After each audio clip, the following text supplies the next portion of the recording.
I'd love to be racing alongside her. The fire is burning to come up on top against her.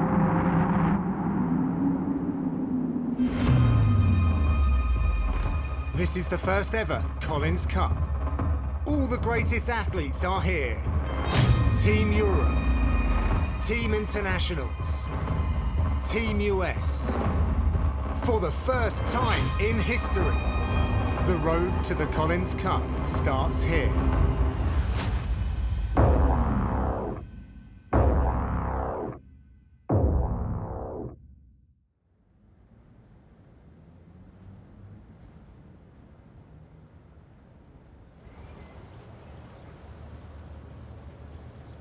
Well, I think a lot of high-level athletes can take themselves to a dark place that no one else is really willing to go. And that's what sets them apart from, your average athlete, I think. I really think that's where I grow, and that's where I learn the most about myself. I can see that when I'm in that dark place, that really there is no limit to what I can achieve. It kind of excites me to put myself in that position because every time I go there, I come out the other side, I feel slightly different.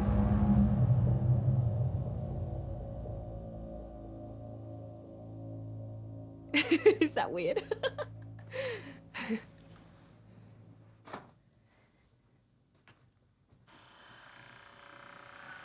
Recovery gun. This is amazing.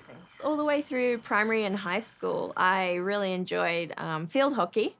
And when I was 14, I decided that I was going to do triathlon and field hockey basically at the same time, trying to fit them all into one schedule. But then it came a point where I was competing for Queensland, the state where I live, in both hockey and triathlon. So I had to make a decision whether I would travel with one team or the other. Well, I was at school and my mom was beside me and we were talking to the teacher and told me that I was never going to be a good triathlete because I couldn't swim fast enough. I actually remember exactly where I was standing, what I was wearing, where she said that comment because it had such a big impact on me at the time, and I feel like I've carried that with me.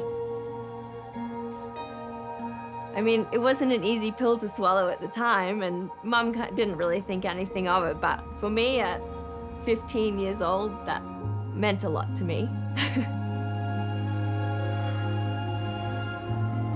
It's really powerful to have something like that and have someone doubt you that much.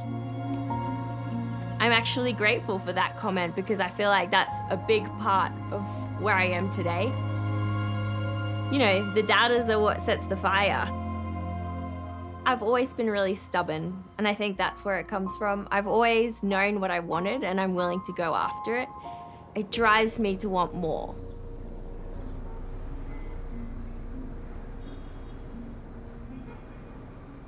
Loretta Harrop was my idol growing up because I watched her win a silver medal at the Olympic Games in 2000. And that was right when I had just started triathlon seriously. And I wanted to be like her in so many ways. I thought she was the best thing ever.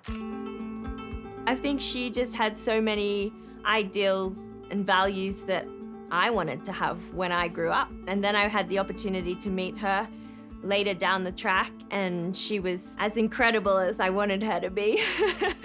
So of course I idolized her even more and maybe fangirled a little bit. She reminded me a lot of sort of myself, where you don't have to really say too much about where you want to go or what you're trying to do, but you just sort of chip away at it quietly, and she was very much like that. I remember the first time I met Loretta, I was shaking, I was sweating, and I could barely talk to her. I was so shy, and she actually gifted me a wetsuit to wear at the state championships a couple weeks later because I didn't have one. But I was so nervous I could barely get 2 words out, and I remember my voice was shaking, and she was like, "Sorry, what?" You could see she really wanted it. She didn't say much, she was a quiet kid. And I don't pinpoint many juniors that I think can probably go a long way, because it's just something special that I can sort of see in them, that you know, it's not necessarily that they're winning major races or anything, but I can just tell from talking to them that there's a lot of substance about them as a person, and you need that to be a great athlete. And Ellie certainly came across, like, to me as being someone that was in it for the long run, no matter the hurdles or the obstacles she had to overcome to get to the top. To me, that was such a high point in my life. She ended up being the club patron of my junior tri club that I was a member of, and so I got to see quite a bit of her, and she became a really good friend, and she ended up believing in me probably more than I did at the time. I think for me, for so long, it's been about convincing myself that I belong, and it's been more of a mental game than a physical game. I mean, I love the physical side of training and racing, but the mental side, it doesn't come easy. Yeah, in 2012, I took about 6 months away from the sport, and basically that's because I just felt like I was doing it for all the wrong reasons and for everybody else rather than myself. I really didn't enjoy the sport anymore. I didn't want to race. I didn't want to train. I'm a big believer in that if you want something done properly, do it yourself. And I do struggle to ask for help. November of 2014, I made a phone call to Loretta Harrop and asked her if she'd coach me. And I basically told her that I'm a blank canvas now. I've taken 6 months away from the sport, so it's going to be a long road back to where I want to be, but I'm willing to put in the hard work. She had just had her second child at the time, so her priorities were obviously elsewhere. But she happened to be best friends with Siri Lindley, and basically phoned Siri and said, "You have to take on this athlete. She's going to be a world champion one day." Siri called me, and I met with her the following week, and she told me to pack my bags and move to Boulder, and that's exactly what we did.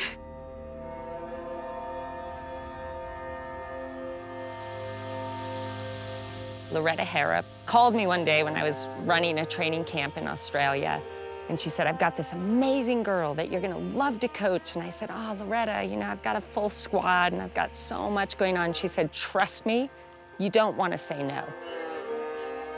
The moment when I knew that this girl was special, it was some of our first sessions. 35.5. Yep. I love using band-only swimming. And Ellie got in the pool, and she'd never done band-only before, and she was just sinking. Her body was here, her legs were dragging along the ground. And oftentimes, they don't want to have to work through that to get to where I know it can take them if they are consistent and determined to get good at it. Awesome. Go. And Ellie was just so, she didn't get down, she didn't get frustrated. She's like, "Oh, I'm gonna get this, I'm gonna master this, I promise, I'm gonna get good at this." Now she's like the fastest band-only swimmer I have. Ellie is someone who knows that if she wants to achieve her ultimate goal, she's gonna have to go through the hard stuff. She's gonna have to fail sometimes. She's gonna have to be disappointed. She's gonna have to get uncomfortable, and she's gonna have to suffer. And she embraces that because she knows that in order to achieve that ultimate goal, she needs to go through all of that to have what she needs on the big day. My confidence in her ability comes from not just one moment here or one moment there. It's every moment, every single day when she steps up.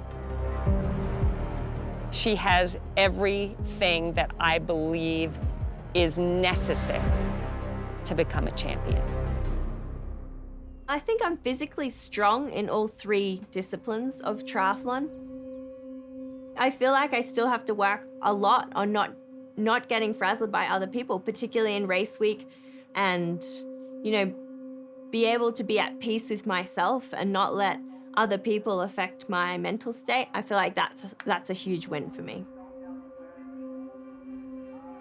Would I rather race Daniela Riff or Holly Lawrence at Collins Cup, because they're both on the same team?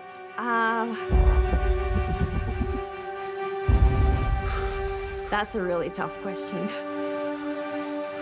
I guess Holly and I are fairly close in age, and I've watched her improve, and she's watched me improve across the last 5 years of me racing the half distance.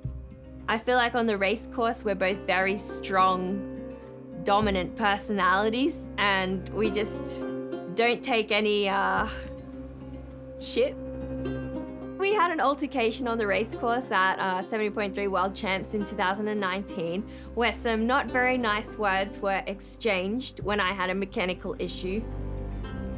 If I can get the opportunity to have a head-to-head matchup with her, I would relish in that opportunity. Oh, I'd love that. I'd love to be racing alongside her. The fire is burning to come up on top against her.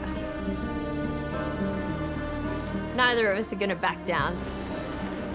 It's not in either of our nature or personalities to back down.